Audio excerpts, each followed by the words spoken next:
You're listening to the Out of the Box podcast with Timmy, Halisa, and Sinosure. Thank you for joining us again. This is Out of the Box. I'm Halisa. There's Timmy, Sinosure. But today we have guests. Hey. Today we have guests. This is the first time we're having guests on the platform, and we had to go big, go big or go home. So we have... Oh, yeah. Yes. We have Dr. Dab, Aderonke, and we have my lovely, beloved Ifeimika. I love everybody anyways, what I'm just saying. So thank you for joining us today. Let's hear you, Dr. Dab. Thanks for joining us. Can you introduce yourself? Yeah. Thank you so much. It's a pleasure to be here. I like to be around bright minds. I hope I can contribute meaningfully to the conversation. Let's go for it. Okay, before we go ahead, please, could you make it customary for you to refer to him as Dr. Bayonle? I think it actually drives home the point more. Okay. So let me say Dr. Bayo. Why must you show off that you know him personally? On brand. Let's do brand, okay? I've held back the temptation to actually correct people, but in fact, just like 10 seconds ago, I was like, whatever, how people want to call me, because the DAB is Dr. Ademola Bayonle. Do you understand? So when you now say Dr. Dabi, I think Dr. Ademola Bayonle, but whatever. So whatever, I don't... it rolls out of the mouth really easily. I think it's very easy to just say it's like Dr. Dab. I feel that way.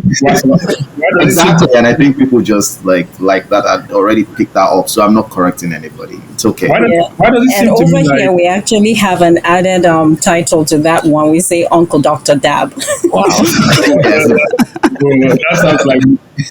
But seriously, I guess Alisa must be one of those Nigerians that will say GT Bank.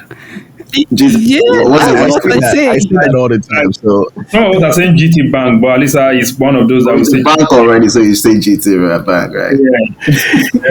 GT Bank. So Ifeimika just actually said, yeah. So since Ifeimika already introduced herself, please, Ifeimika, just go ahead and speak to the people, and then we'll have Aderonke also introduce herself. Ifeimika, can you? Sure. Yes. My name is Ifeimika. Very simple introduction. I don't have a lot of titles like some people that we were just talking about. I am I'm the average Nigerian youth, just trying to contribute to make the country a better place. Great, nice one.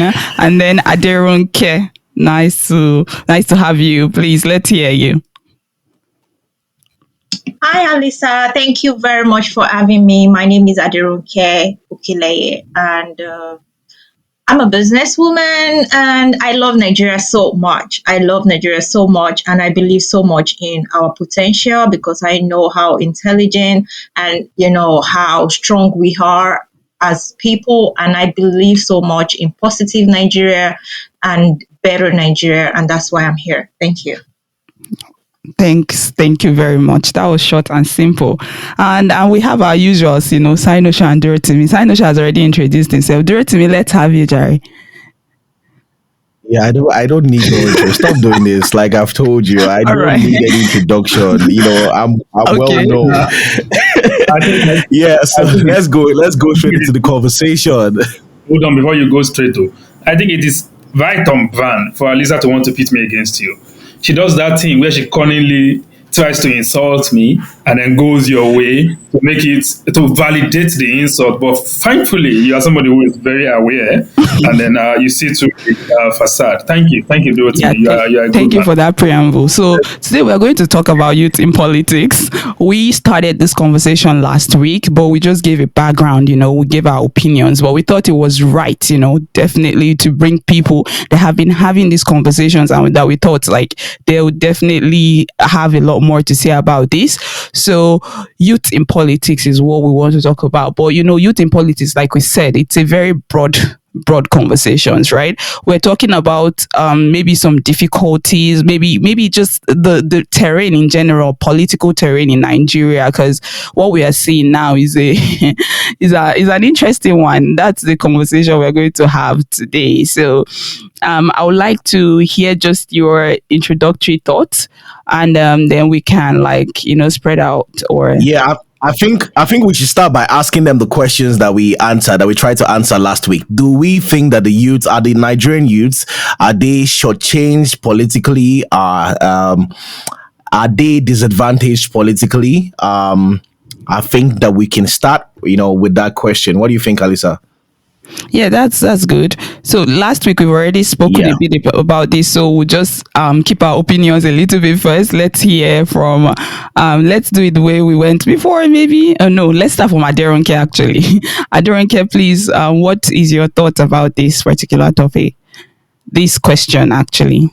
Are the youths Yeah, thank shortchanged? Uh, Not really that we. Thank you very much, Alisa. Not like we are shortchanged. I think we're less privileged to actually compete with these big leagues. And part of the reason is, first of all, is the uh, law around voting.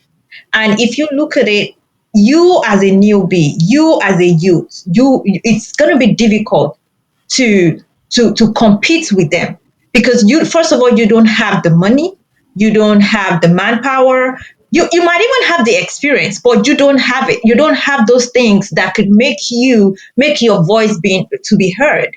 For example, somebody, Showore, has always been in the scene, but you know why it couldn't compete with them. So it's not like we are shortchanged or we're not allowed. They gave us, the playground to play around, but they know that we cannot get there because the things that could make us get there, we don't have it.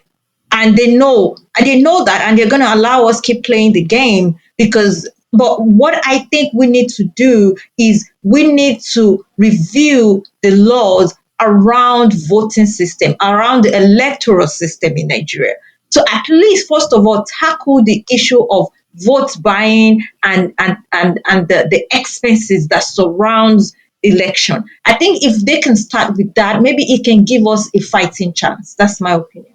Thank you. Thank you very much. But I have a question, and I'll just pose it, but then so you can just ponder over it. You do know about the not too young to run bill, right? So I just want to hear your thoughts on that, since you talked about law specifically, but maybe we'll circle back to you, so that you just, think about that for now.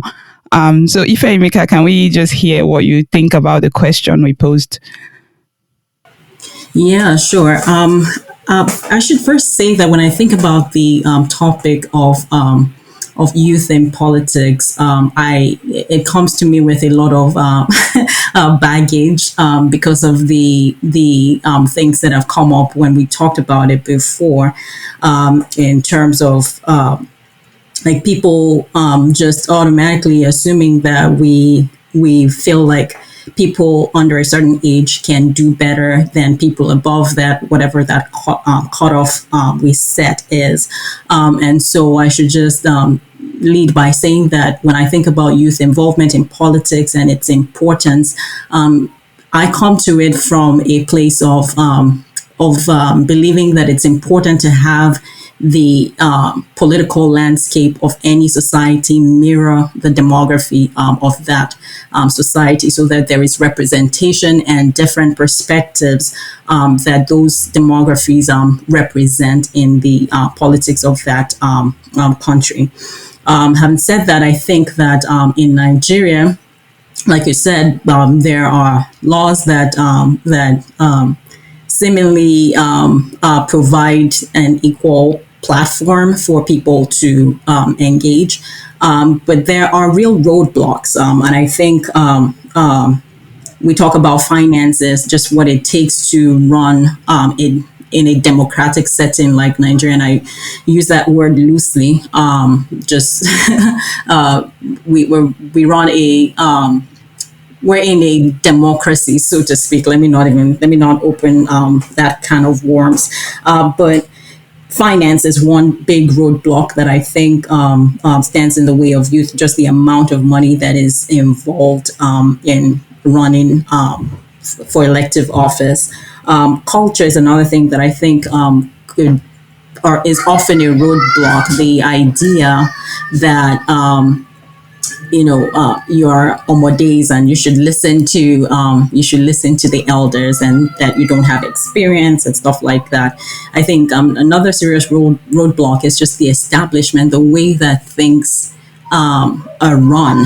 It's not necessarily in favor of youth. People want you to start from and I don't know who set the hierarchy. You go start from your local government, and then you go, to the state level, and then you can start to compete on a national level and stuff like that. Not to say that all those layers are not important; they are. It's just that I think that the way that they come up in conversation they come up as roadblocks rather than emphasizing the need for people at those levels. And I'll take a pause here Yes. for other people to talk. Wow. You already spoke a lot, and there's a lot to pick apart from what you just said. We'll cycle back to you. Let's hear from Dab. Yes, let's hear from Dab. Okay, thank you so much. So great. I feel that they've all kind of opened up the conversation in a very great and positive way, and I will piggyback on what Honorable Dr. Ifeyimika said. She's doing a PhD, by the way, so I think I'm allowed to to have that doctor to it. About representation. My name, I think I'm the only active, or let me say active politician here, and that's evident by my name. All politicians, we all need to come up with some fancy acronyms so that people can get excited, etc. here. And if you see my handle, it's DAP for Youth, and it's obviously because I know that the youth of today, we have the capacity to do better than whatever is happening right now in the landscape. And I also think that the responsibility to pass on, to build for the next generation, rest on our shoulder. So if the coming generation fails, it's literally because we have not been able to provide a workable space or an enabling environment for them. So if we do not act now, we would not only have failed ourselves, but also failed the coming generation. Also, speaking to the fact that they all threw out these numbers of 60% people less than 25 years old, and Ifeyimika said, I mean, if we're 60% of the population, we shouldn't just be seen as a voting block.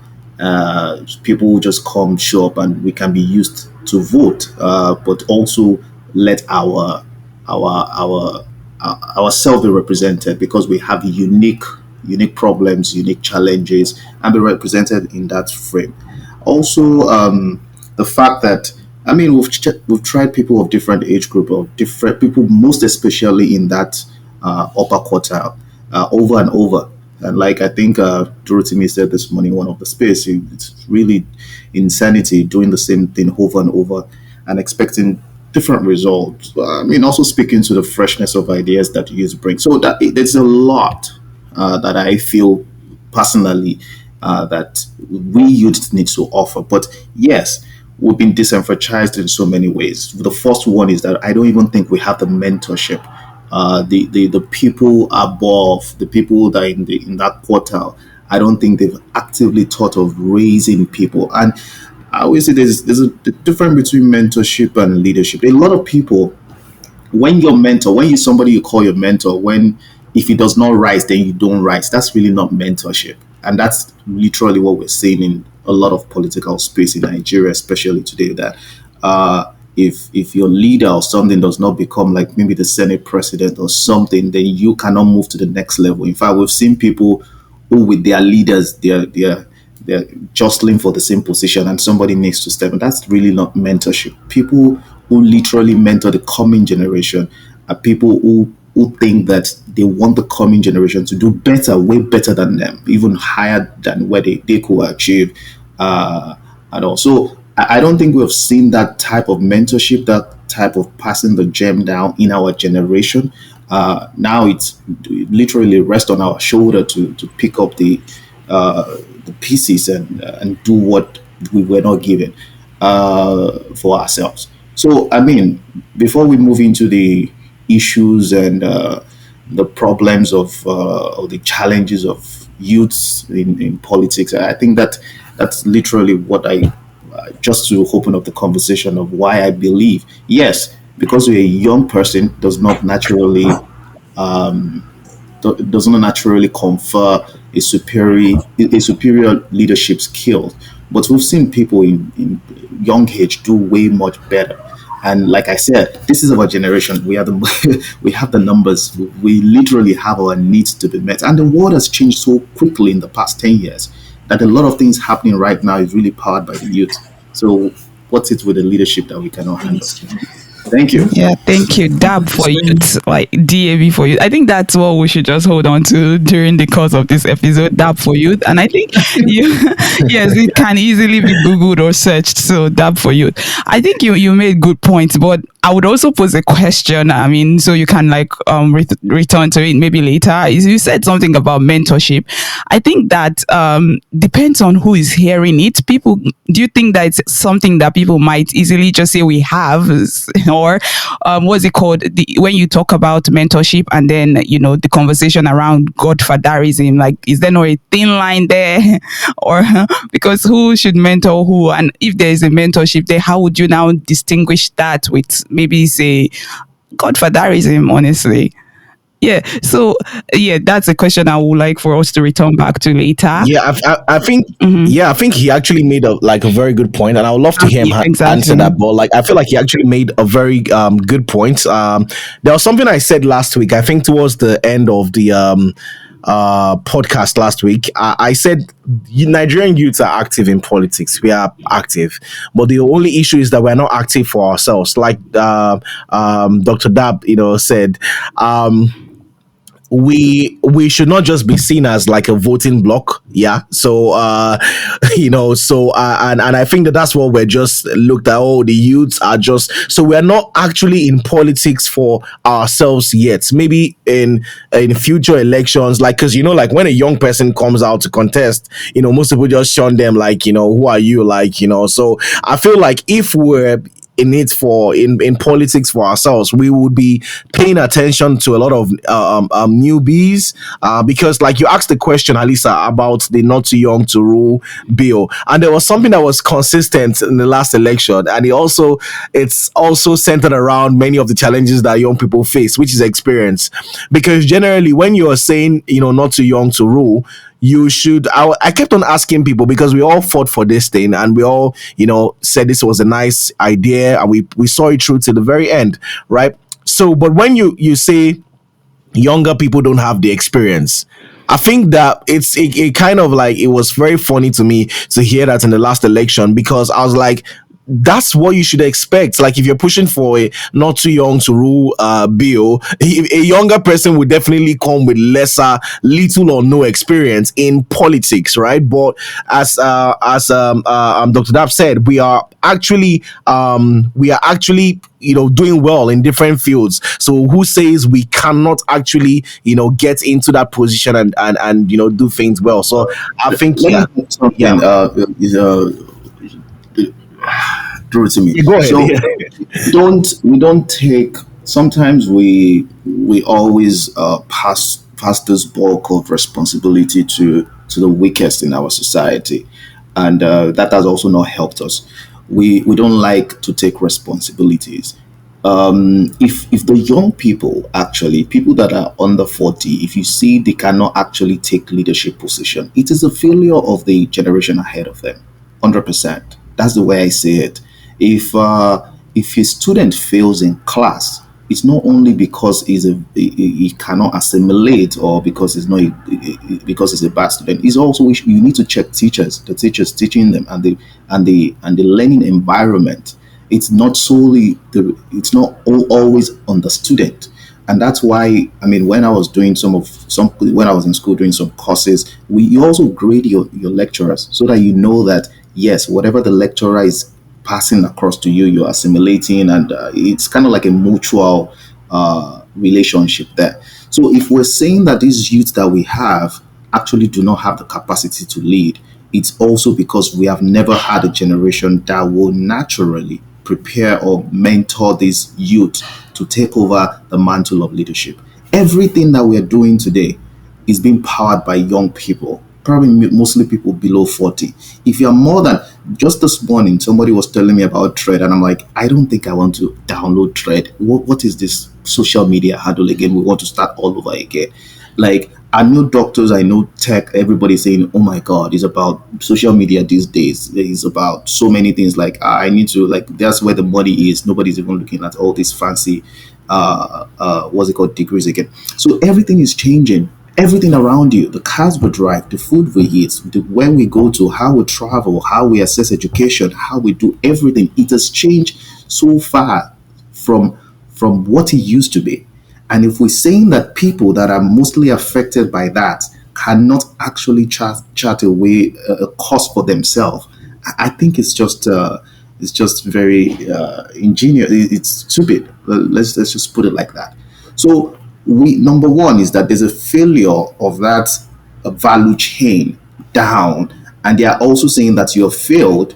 You cannot do it. You're a failure. But even the Yorubas, and I'm sure Sinosha will corroborate this, they will say, "Agba òkè ń wà lọ́jà, kí orí ọmọ tuntun wọ̀." It means that when there's an elder in, there can be an elder in a space, and there will be like chaos, because there's the function of that elder to take care of whatever is happening. But when whatever happens, we don't look at the elders again. We look at ourselves and we're like, why did we go wrong? And the elders are like, we don't know. You guys are just stupid, and all. So I think there's a gap there, which we don't even look back and say, oh, it's you guys. If you're saying that we can't do it, it's your fault. It's not our fault. But definitely, I am sure that we can do it. We've just not given ourselves the chances enough. Don't let me hog the mic. I think another person should go for it. Yes. That's interesting. Like, Apologies. can you corroborate? Yeah, let's hear you. Yeah, I actually have been listening attentively, and then I am wondering,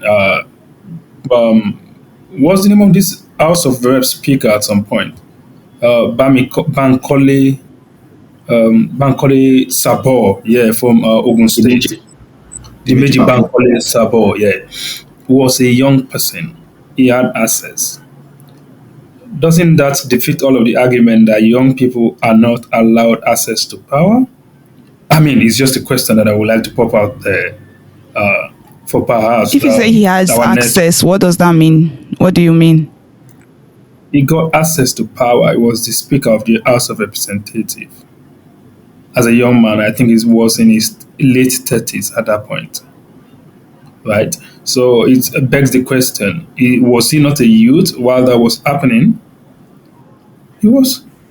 We've also had instances of the likes of Zeke, of the likes of Obafemi Awolowo joining in their early 40s and late 30s.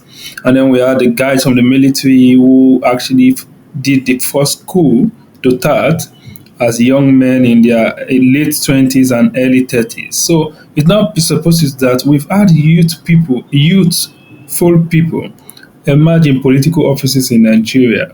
Of course, we can discount that of the people who did not emerge via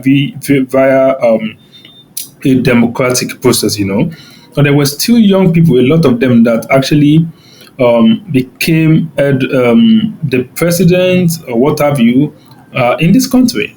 So does that, is it like it sounded to me like our conversation now is completely changing the story, compared to what has happened in the past. So I would just like maybe Aderonke or Ifeyimika to quickly help us go into that and tell us perhaps the differences that they might have seen, what exactly has contributed to the shift in that particular kind of event happening. Like we are now complaining that young people are not allowed access to power. What must have changed?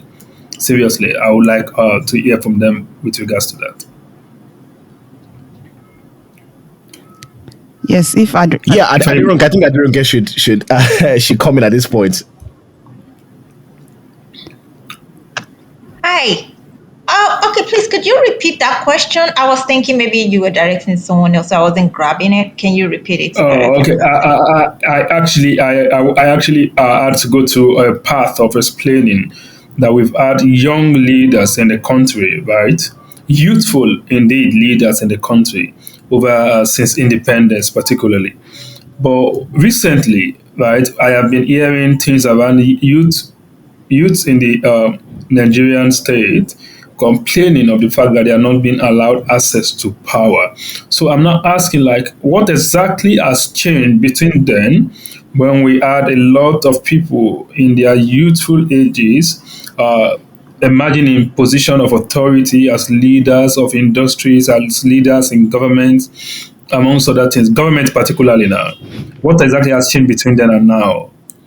We want to pick your mind.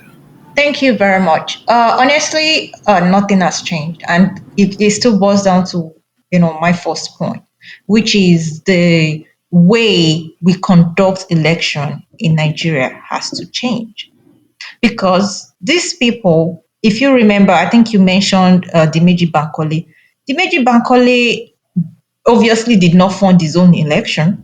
Obviously had godfatherism, and there's so much money that went down, and I think Dab said or Ifeimika said something about, if you are doing the same thing all over again, nothing is going to change. And what we've been doing in the past is the way that they sell vote, they buy vote, they see election as a form of investment. So, and somebody said again that, the fact that you're a youth does not automatically mean, that you are qualified for that position. And I don't think Dimeji Bankole was qualified for that position. I don't think GRV that almost wanted to go into election this last time, governorship this last time, was qualified for that position. We have youths that actually have done things in the past, that they've actually been successful in different areas of life, that have actually been in civil service for so long, that have actually done something remarkably in Nigeria, that understand the politics of Nigeria. That is the youth that we're talking about. And answering if Alisa's question about not too young to run, that was like throwing us bomb. They know that we cannot achieve it. We cannot achieve that thing because yes, we don't have experience. I'm not going to say generalize we. Because there are people that have the experience. There are youths that have all the experience that you need. Of course, they might not be as experienced as these old people, but they have the experience. They know we don't think because the experience that you need to run a country in the 21st century is different from the experience you need in 1989. And the experience that you need to run a country in this 21st century, I don't think these old men have it. They don't. So, and why can't they just remain our support? Why can't they be our backbone? That was when President Tinubu came, and I'm like, can't he just sponsor somebody? Yes, he has this experience. Can't he just sponsor somebody and give this experience and support him with his advice and his experience? Why does he have to be the one there? But well, it is what it is. It's already there. But like I said, the not too young to run is a welcome development. I am not disputing that. But however, we need to review the laws surrounding our electoral system. There are unspoken what's it called, loopholes in that electoral system that needs to be addressed, that we need to actually put down.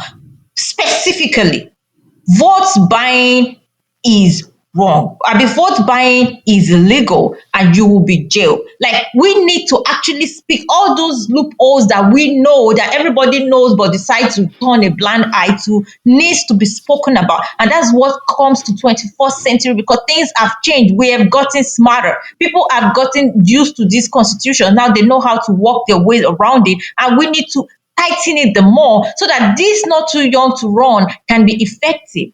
And I am up for anybody, any youth that has the experience, that has what it takes, because it's not just by you being youth. If, like, why would I even want to support that? So it's nothing. And secondly, nothing has changed from the past. It's just like the same way old politician invest in young politicians. They see it as a business, as a form of investment, and then they just push you there, and then they just make you look. So it's still the same thing. All these politicians that we have here, somebody is sponsoring somebody to go and becoming godfather to go so that they can get their money. So nothing has changed. It's the system that has not changed, and the system So, needs to yeah, change.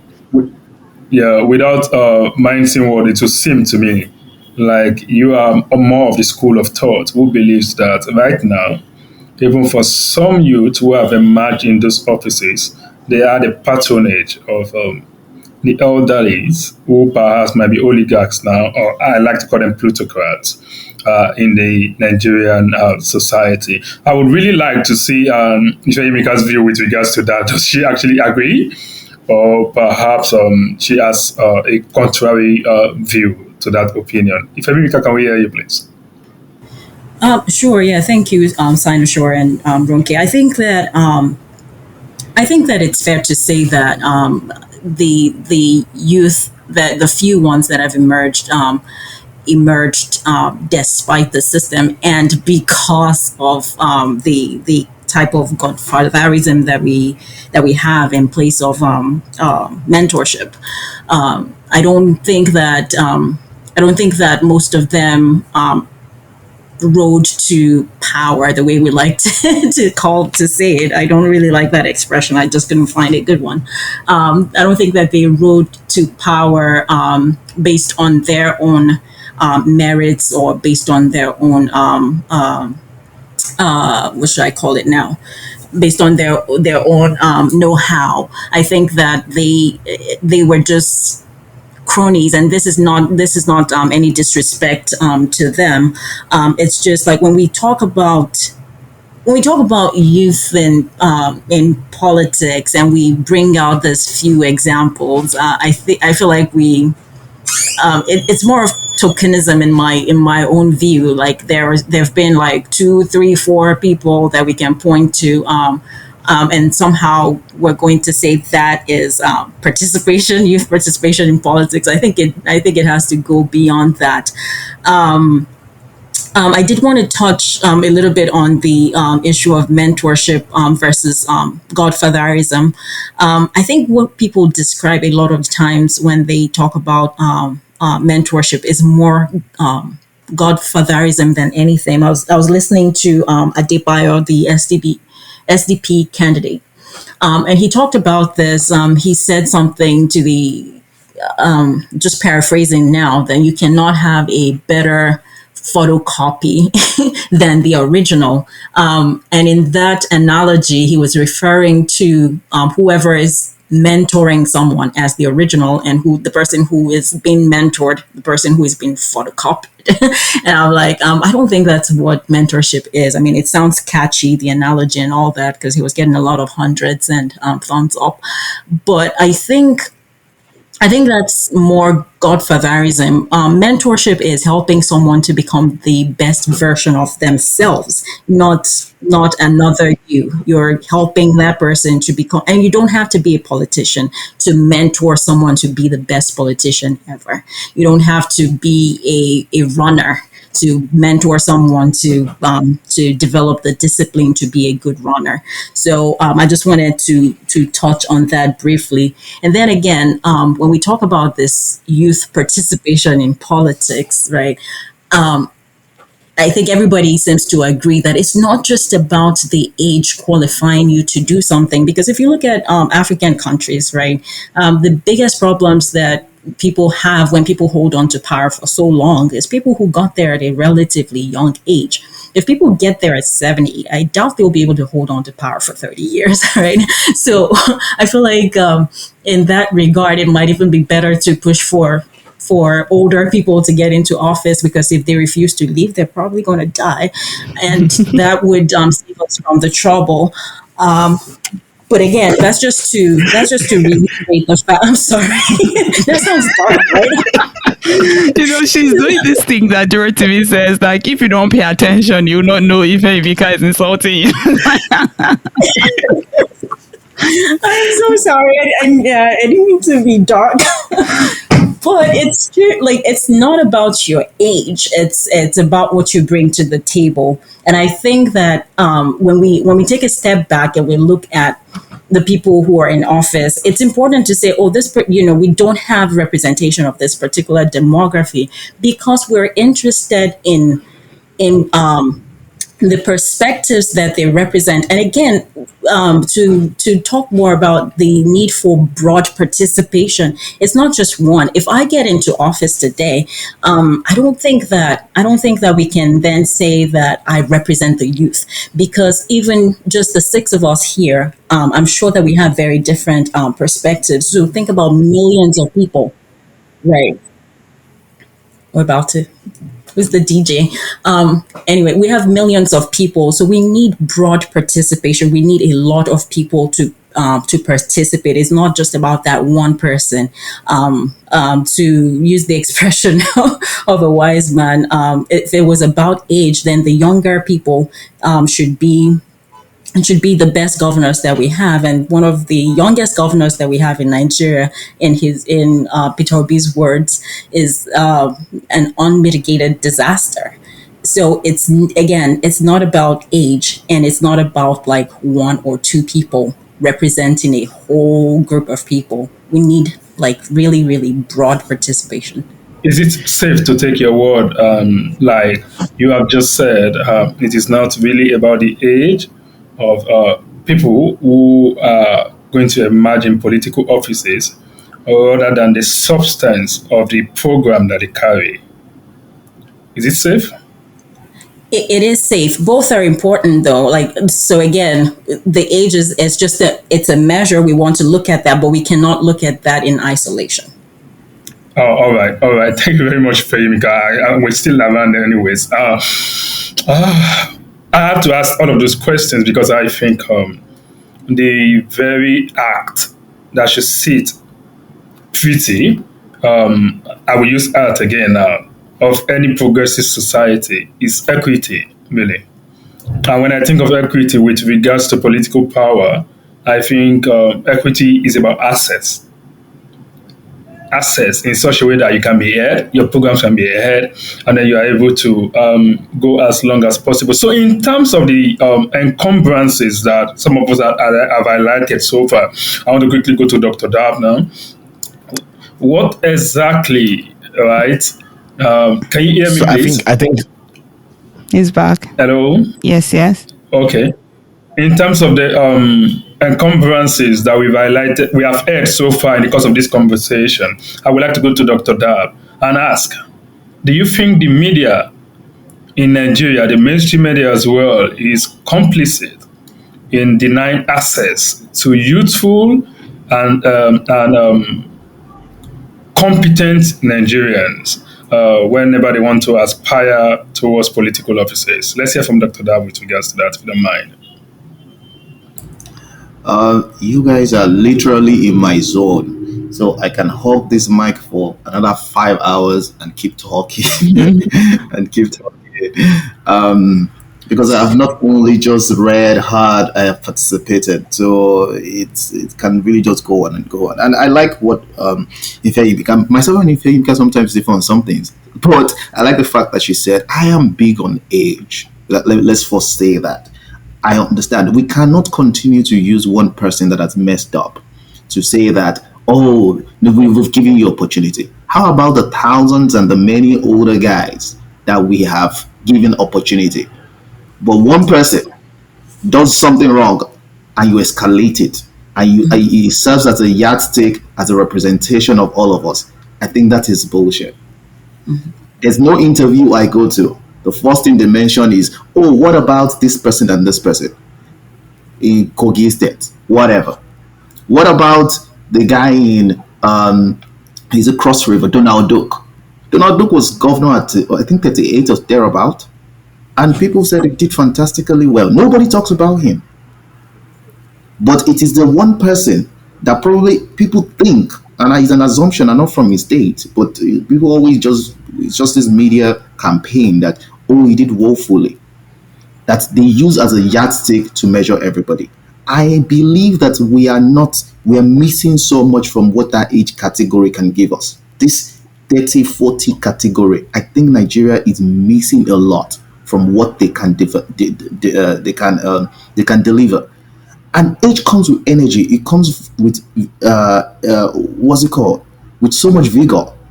You will not understand the energy. Not let's even leave the mental capacity out of it these days. The energy you need as a leader to function.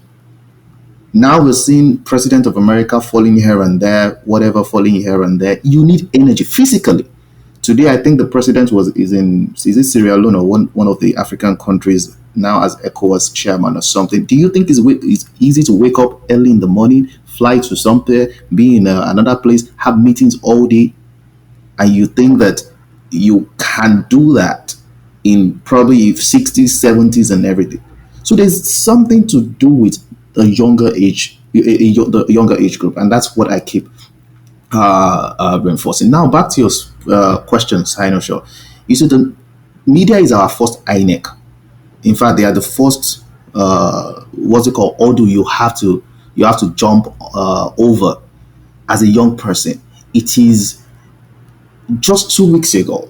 I told myself that if for some reason I aspire for an office and these media guys say, oh, they want to come and do something. In fact, the way I feel at that point, I don't think I might even grant them audience, because I have seen how they systematically disenfranchise candidates. The hurdle to participate now is so huge, and I think the media, they are the first hurdle we need to cross, and they know and they identify themselves. I will use my own self as an example. Election in Osun State was July 16. Election in Ekiti was July 15. It was June 5th, June, I think it was June 12 or June 14 or something last year. It's always like a month apart. In Ekiti State, they had 6 participants: YPP, APC, PDP, APCA, and some other stuff. When it got to Osun State, they had 5 participants for the debate. And we know, because we have had a rally in the States, we have had coverages from this media house, their correspondents have told us that, oh, we're sending your names, just you guys get ready for the debate and everything. When the final list came back, they called us and said, oh, we don't know what happened. I spoke with some of their correspondents, with their big guys, and they're like, these policies are back-end policies. We don't know why they removed your name. Later on, we had that one of the governorship candidates said, this guy must not be on that platform. It's going to be a disaster. And we met with some of them that said, oh yeah, that was deliberate. You're just going to mess up stuff. And the media collaborated with them. BBC in particular told me at some point, and I have their recording in case they are listening and they want to come out. They said they could not find the address of my office. You can imagine such flimsy excuse. So media is so complicit in trading. And I met Rufai at some point, Rufai, and he said why he's doing some of the things he's doing is because once you say Jack Robinson is APC, before you say another thing is PDP. How come we don't talk about other parties? There are 18 political parties in Nigeria. If INEC wants to deregister, let them deregister and let us know they are just 2. And he was like, I just need to be the guy talking about other parties too, so that we can know what they have to offer. He literally told me himself. We met up in Lagos at some point. So the media, of course, before you can win any election, the first thing, you have to be popular. No matter, even if you're saying rubbish, you first need to be popular. People cannot go to the ballot without the what's it called, to vote without knowing you. They first have to know you. So their votes will depend if they like you, if they want to your manifesto rolls with them or whatever, then they're going to thumbprint for you. So the first thing you need is popularity, which is enabled by media house. So our media is extremely complicit in how people even perceive the youth. If you want to hear some, even maybe we should even talk about the price, the cost of this what's it called?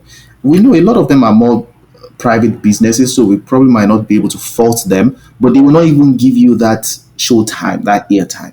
Joe Warren is always shouting about media not involving him in political platform either way every time, as popular as it is. You know the funny thing about what they even did again in Oyo State during in March, or is it when it was gubernatorial, they were begging YPP candidates to come. I said, so what happened in Osun State? They said, it's the powers that be. Oh. So you see, we have a system that is so corrupt and everywhere, and it takes a discerning heart to act, the discerning eye to actually see. So yes, I am. Can you reveal some of, like, because I think that you're one person that can do an entire movie, maybe like a series on contesting elections and the what young people face, because you've actually been through it, and you've actually told a lot of stories. But can you reveal like some of these details? Because I remember I was in one WhatsApp group during the campaign with one candidate that was running for, I think, governorship in one of these states, and I was one of his volunteers, and one day they said that like an interview to hop on one of those stations, they need about 1 point something million naira for a TV interview. So can you reveal like some of these things, because we're trying to get young people to understand what it actually takes, what are some of like the financial implications of like having like a TV interview, where they're asking you for money, and radio stations and all of those things? Okay, so that's one of the biggest hurdles in campaign because you see, like I said, and I told my crew, I said the first thing we have to do is to be popular. Nobody's going to go vote for people they don't know. It does not, especially when you're running on a platform that is not one of these two that even people in their deathbed know them. So you have to be popular. And so what can we do? We need to use we need to use media. What are the media options that we have? Billboards.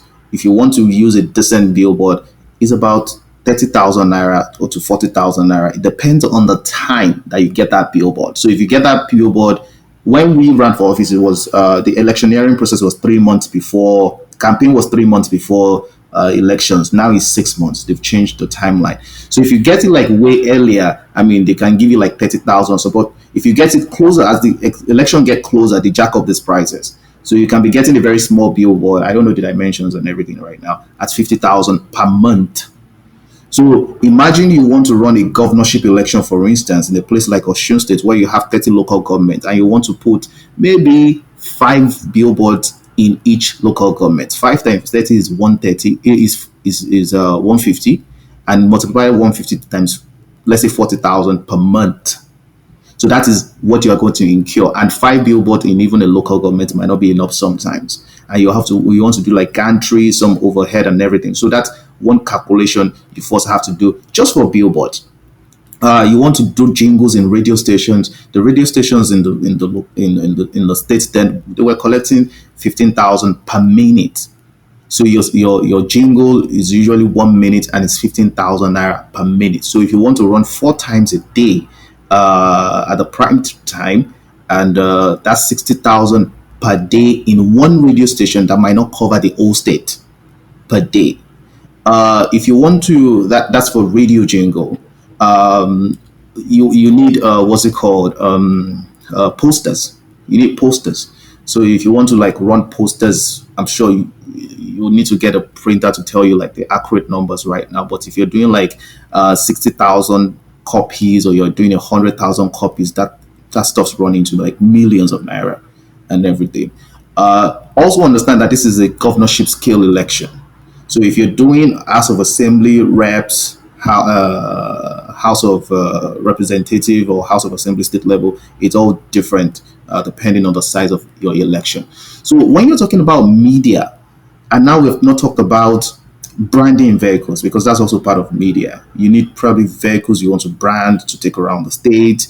You need people to talk about it's social media campaigns. I paid almost $1 million even for social media, because we didn't quickly latch up on it. We were like, you know what, politics is grassroots. So really the people in the state is the most important.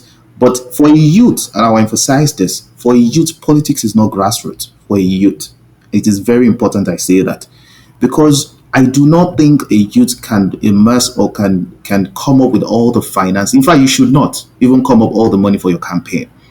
So you need publicity beyond your space for people to know what you're doing.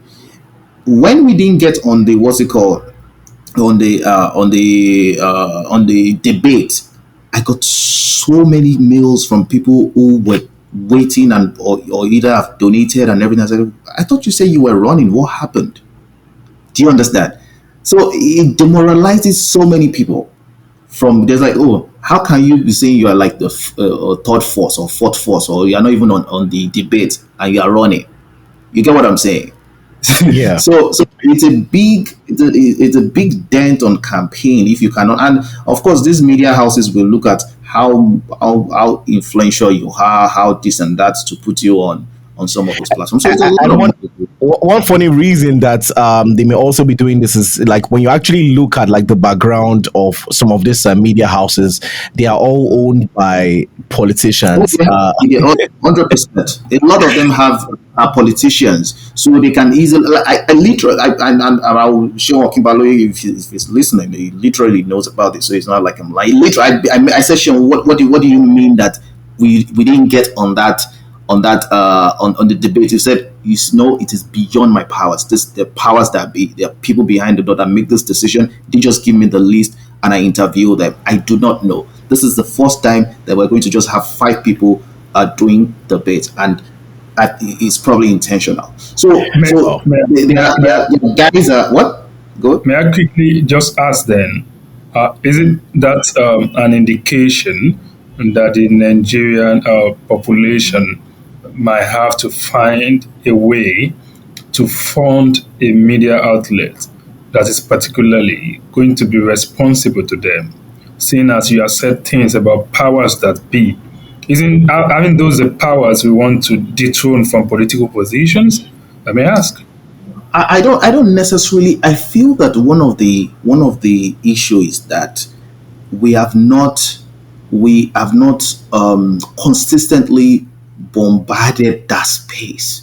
Do you understand? They are not used to like young people. It's 35, it's 30. What? No, you should start from House of Assembly now. It's this and that. We're used to these people with agbada and big belly and show up in jeeps, no address, no everything come up.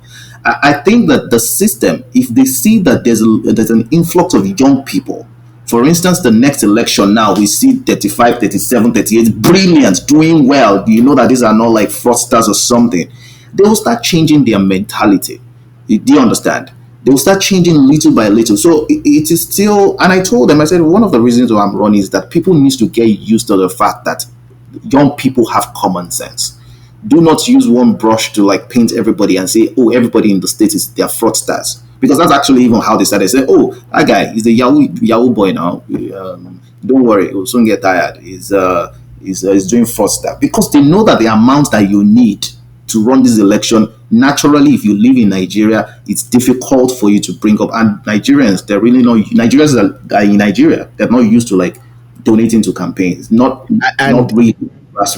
And one of the things that I really find funny is that most of the people that will tell you this particular things, this thing, like some of these things, and you know, you've said a lot. I've listened to you speak on different platforms, and some of the people that will say the most hurtful things to you are your fellow young people. I know, so which brings me to a question that because we're running out of time. But I quickly want if Imika and Adironke to also just contribute for a minute or so.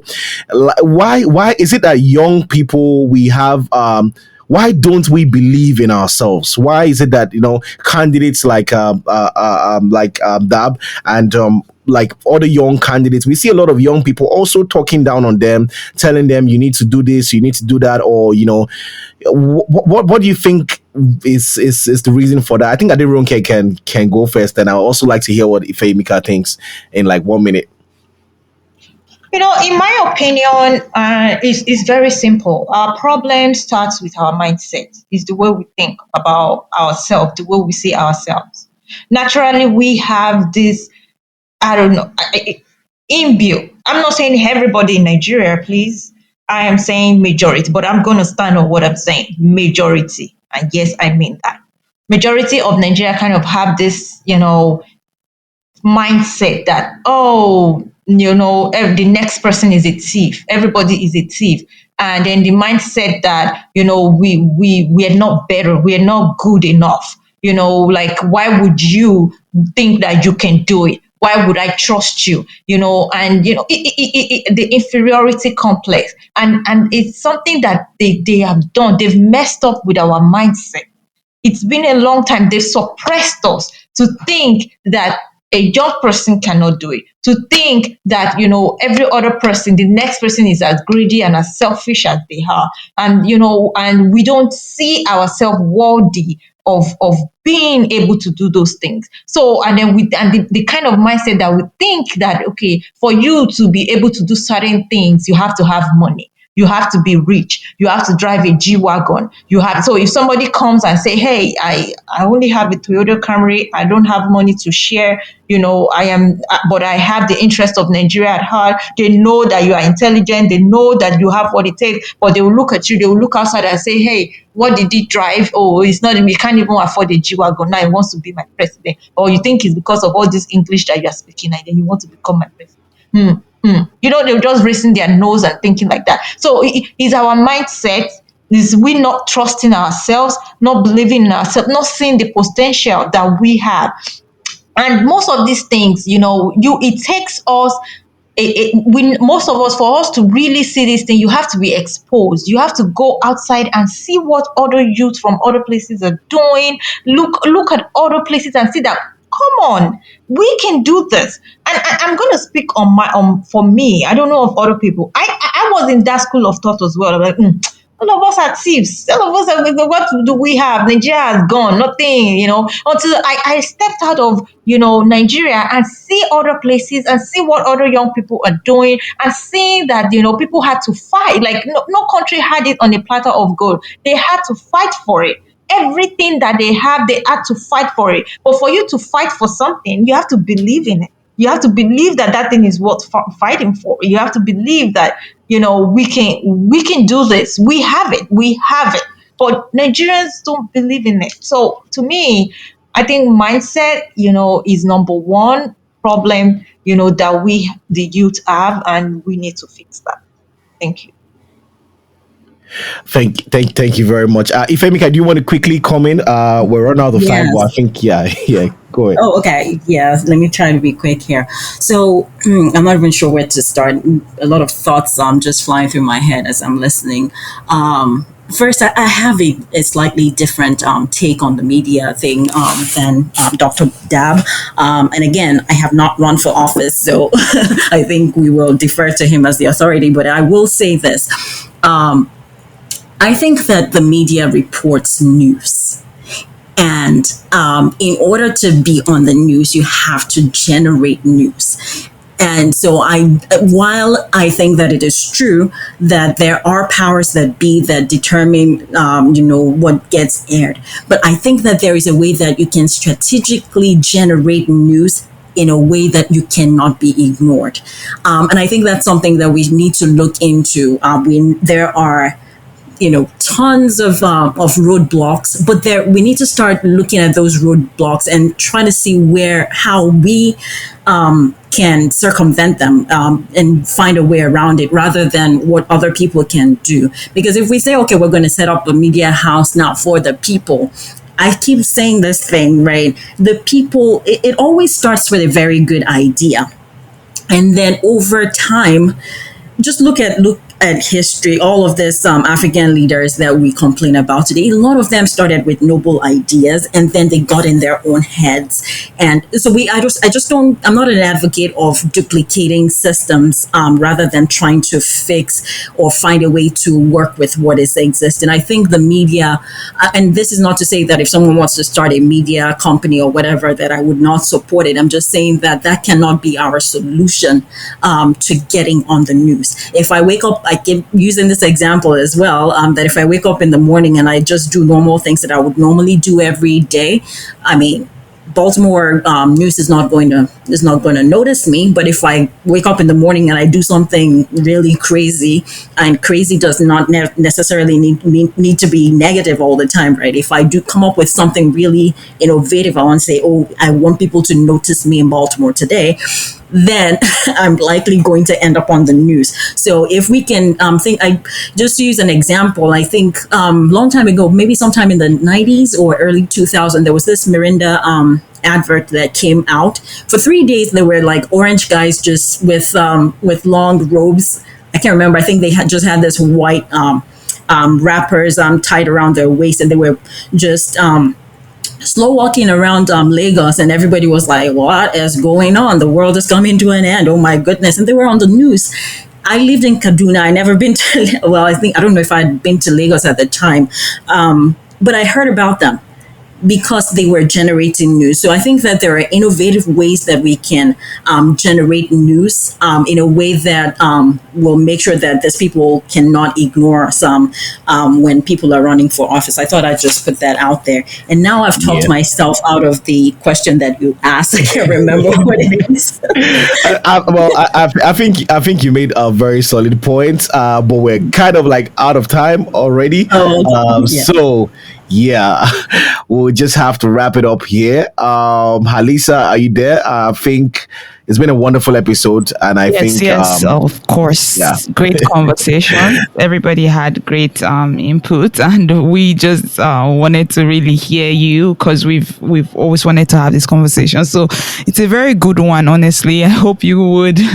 Thanks for really like joining us, and we'd like you to also like come back for other episodes, and we would like to have more conversations around different things. There's a lot to talk about, really. There's just a lot to talk about. So yes, Ainusha, let's hear you do it to me too, and then we can definitely wrap up, right? Yeah. I actually would think to myself like this was a master class. This is a master class, pardon me, for aspiring political office holders. And I think I will take some lesson home too, because myself as well, I might have reasons to be vying for Senate by the 2027. Go and start from your local government. Start from your local government. Let's do that. The last time I was saying that I've not seen enough profiles saying president 2027, so let's definitely do that. Like, why have young people not speaking up, right? Not saying I want to be the president in 2027, so definitely I like that. Sorry, if I could just really chime in this, right? I think one thing we always forget also is people need to start early. I think that the next election starts when the preceding one stops. I think people wait too long. People wait till it's really close before they start.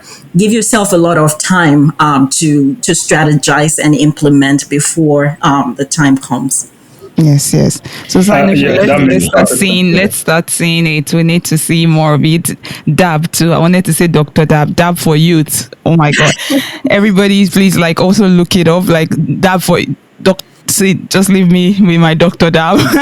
Dr. Dab has already had a lot of interviews too. You can also check him up, check a lot of things that he has said out. There's a lot of things that you can really just, get into. You can ask for his handle, but I think once you just Google that, you definitely find his stuff. Aderonke too. Really, thanks for joining us today. It has been a wonderful episode. And that's all we'll have to say today.